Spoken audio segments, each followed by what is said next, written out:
این زنان در داخل پارک زرنگار شهر کابل در جمع تعداد زیادی از مردم میآیند تا کاندید ریاست جمهوری را خودشان ببینند.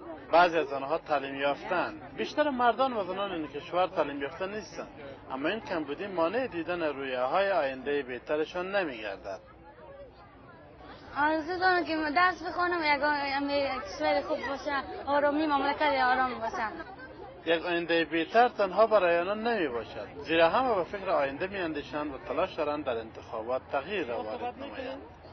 هر کسی که کاندید که در افغانستان، ما زن و مرد نمیخوایم، ما آرامی میخوایم، ما صلح میخوایم، فری بیاره، کارخانه اندازنه، جوانای ما دست به کار شود. خانمی که این اجتماع انتظار او را دارند عضو پارلمان افغانستان از شهر کابل است. شهلا عطا یکی از دو خانمی است که برای به دست آوردن بلندترین پست در این سرزمین در رقابت قرار دارد. او چندین سال را در امریکا زندگی کرده است. وی دوباره به وطن خود برگشته و عضو اولین پارلمان کشورش بعد از 30 سال گردید. خانم عطا میگوید که او میخواهد کار نموده و مقاصد و اهداف داود خان اولین رئیس جمهور این کشور را عملی نماید که حقوق زنان را در بر میگیرد.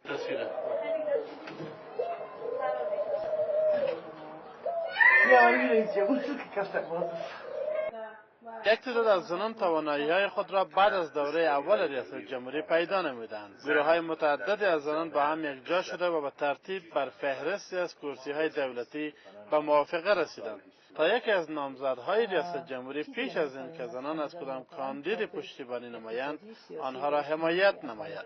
دکتر عبدالله یکی از کاندیدانی است که اخیراً این فهرست برایش داده شده است.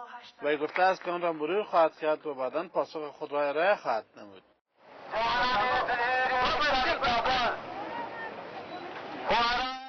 اگرچه زنان در افغانستان 25% پارلمان را تشکیل میدهند، اما تعداد معدود آنها در ولسوالی‌هایشان و یا در داخل کابل معروف میباشند. افرادی که در مبارزات انتخاباتی شهلا عطا کار مینمایند معلومات را در مورد طرح‌ها و برنامه‌های وی پیشاپیش پخش و او را به مردم معرفی کردند و از آنها خواستند تا برایش رأی بدهند. در ضمن خود شهلا عطا نیز باید از مردان و زنان بخواهد تا برایش رأی بدهند، چون بیشتر زنان افغانستان معلومات را که چگونه رأی بدهند از شوهرانشان به دست می‌آورند.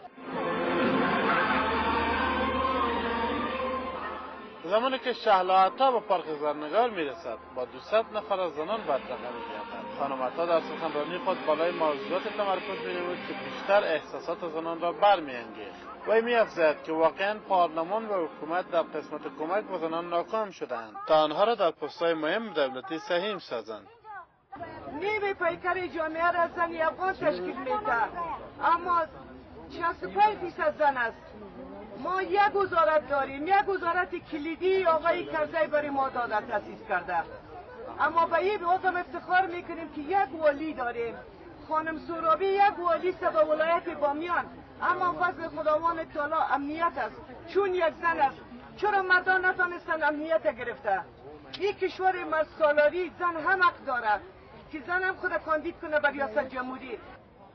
برای بسیاری از زنان در اینجا فرق نمی کند که شهلا عطا یا کدام زن دیگری در ریاست جمهوری پیروز شود. صرف مبارزه و همکاری یک روزنه امیدی است برای ذاکره کسی که می‌خواهد برای مردم به صفت یک دکتر خدمت کند.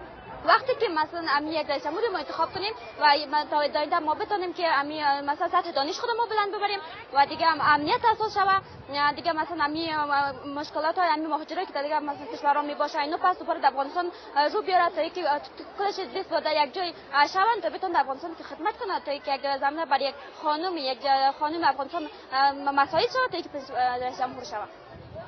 آرزوها و منظور آموزش سواد در اینجا با هم جمع شدند و هر کدام می‌خواهند که آینده افغان‌ها و خصوص زنان افغان با کمبود سواد روبرو نباشد. در قدم اول فقط فسق و فساد از افغانستان دور باشه و در قدم دوم که تحصیلات مردم زیادتر بالا بره. آرزو من این است که نصف نقش زنان باید در جامعه باشه، اونقدر که از مرد است از زن هم باید باشه. نگرانی اوضاع امنیتی به خاطر معرفی بهتر کاندیداها برای پست ریاست جمهوری فاصله زیادی به میان رای دهندگان ایجاد نموده است، یک چالش نیز میباشد. شهلا عطا مطمئن است در صورت برنده شدن یا شکست مبارزاتش بیهوده نبوده است. اگر من کامیابم شوم زنی افغان کامیاب است، اگر ناکامم شویم ما کامیاب هستیم. ما ناکام نمیشیم، با مبارزه خود ادامه میدیم. انشالله و تعالی برتم اطمینان میدم که من نماینده مردم غریب و بیچاره هستم و ما کامیاب میشیم. سایر نمایندگی از تناقض در افغانستان را میکند. یک زن با چادری، کسی که نانآور خانه خود است، کسی که ترس دارد از اینکه چهرهش را نمایان سازد. فعلا مرد ما اعصابش ضعیف است. خود من مرد هستم، هم زن هستم. ما میخواهیم که کمک از افغانستان، از چهار طرف گوشه افغانستان، از خارج از هر جای بیاید به پیشرفتی افغانستان باشه، نه که به خونریزی باشه.